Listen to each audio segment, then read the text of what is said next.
Well, hello, folks out there in YouTube land. Got a big show lined up for you. Let's get right on into it. All right, folks, it looks like Nick Saban is going back to the future. We're sending you back to the future. That's right. He's going back to the future. Nick Saban's heading back about 10, 15 years, it appears to me.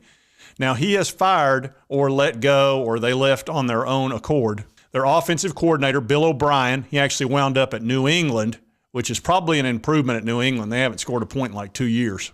And they've also let go their defensive coordinator, which is Pete Golding. You know, everybody in Alabama has been trying to get rid of Pete Golding for a while now, and that's really, kind of understandable. But their offense was pretty darn good. Bill O'Brien's a good offensive coordinator, and I'm a little surprised that he moved him out. But I think what he's trying to do is go back 10 or 15 years and start running the ball and control the line of scrimmage and play good, hard defense, which is what he knows and what he's comfortable with. He got away from that when he hired Lane Kiffin because he saw that he needed to keep up with the Joneses, especially on offense, because they kept changing the rules. And the rules have been changed in such a way that the offense has a big advantage on the defense. So he figured he better add some wrinkles to his offense and start making it a lot more prolific, because if he didn't, he was going to get left behind.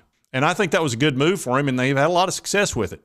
They scored a bunch of points last year. They scored a bunch on us, 49 points. We scored 52.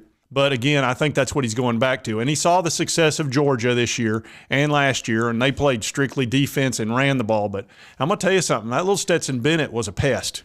Okay, he's a pretty darn good quarterback, especially for college. I don't know how he's going to do in the NFL because he's not going to have superior athletes all the way around him. But he's better than a lot of people realize, and he's a very good scrambler. He caused us nothing but grief. But I'm good with this strategy because what we do have going for us with the Vols is one, Josh Heupel, and his offense can score on pretty much any defense. Now, we had trouble with one team last year, and that was Georgia, but it was at Sanford, and we had, 8 offsides penalties or some crazy number because of the crowd, and every time we started moving the ball, it looked like we were going to score a touchdown, we'd offsides. And it happened so many times it was ridiculous, and we totally lost our momentum, which for the Vols, that's very important. The way we play, our momentum and our speed and catching defenses off guard is a big part of our offense, along with spreading them out and not letting their superior athletes like Georgia or an Alabama might have totally dictate to us. We dictate to them, and they respond or react, which is our preference.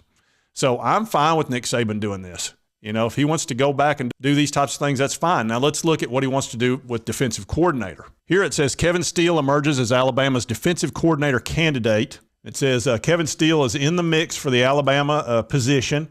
And we know Kevin Steele in that he was an Auburn defensive coordinator for a long time. He's been a lot of places. He actually at one time looked like he might even become a head coach for us before Jeremy Pruitt got hired.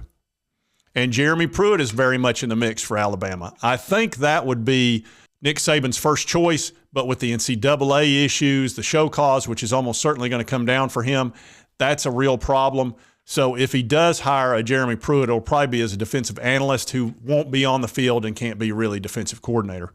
But that would be the only way I see him coming in, even though that's obviously what Nick Saban would like to do. He was very comfortable with Jeremy Pruitt. But it does look like Kevin Steele is probably going to be the guy. And it talks about how Nick Saban considered Jeremy Pruitt and Todd Grantham. And, of course, Pruitt was there in 16 and 17. They had the #1 defense those years.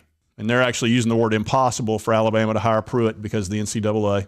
Grantham was reported to be a viable candidate. However, he opted to return to the NFL on Friday, so that took him out of the mix. And actually, Steele has actually worked for Saban in the past, had 4 years. In 2007, Saban's first season in Alabama.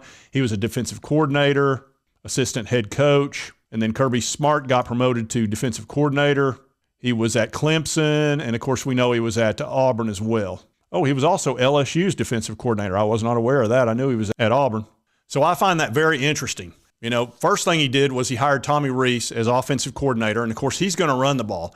If you've watched Notre Dame football, which I have, they love to run the ball. It's really their primary purpose, and they do throw the ball some, but if you want to run the ball, Tommy Rees is your guy. Now, he's not been out there for a long time. I think he's only been an offensive coordinator for 3 years. But again, his focus is running, and it's a dynamic form of running, but he's going to run the ball a lot. And if he brings in Steele, Steele's going to play smash mouth defense. He's going to try to beat you on the line and try to bully you because that's the defense that man's played his whole life. And he will have the athletes to do that to a lot of teams. I don't think he'll be able to do that to the Vols, though. I think we're going to be a problem for Alabama from this point forward, because if you look at our coaches that we've had, Josh Heupel is now 1-1, so he's won half his games. Nobody won any games against Bama prior to that, except for Philip Fulmer.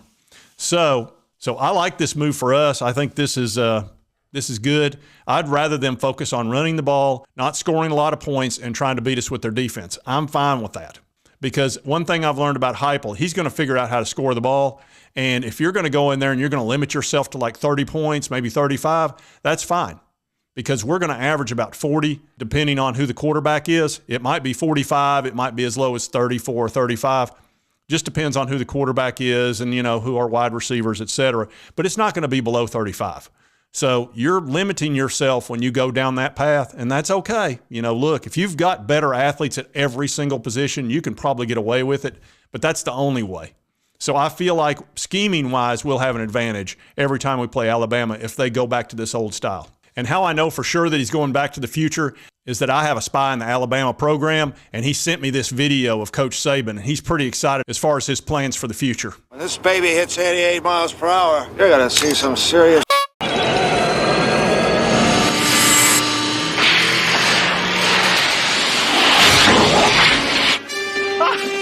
What did I tell you? See, I told you. Saban's down there planning, and he's working hard. He wants to go back to the future, man. So anyway, I thought that was interesting. I've been keeping up with Bama and their trials and tribulations and their firings. And, look, when you lose 2 games at Bama, that's, it's panic time. They're not going to play around. They're going to start firing folks. And that's exactly what they did. But I tell you what, people aren't lining up for that job like they used to. He's having to pick his 3rd and 4th guy that he wants instead of his 1st or 2nd. And if you like this content, be sure to hit that like button. Let's be able to continue to cover the Vols. And if you've not subscribed, it's right here on the left. Be sure to hit that little button. It costs you nothing, helps me out. I'd appreciate it. And right over here, YouTube puts a video. It's my most recent one, pretty popular. Be sure to check that out. And we'll see you next time on Sports Talk Jay.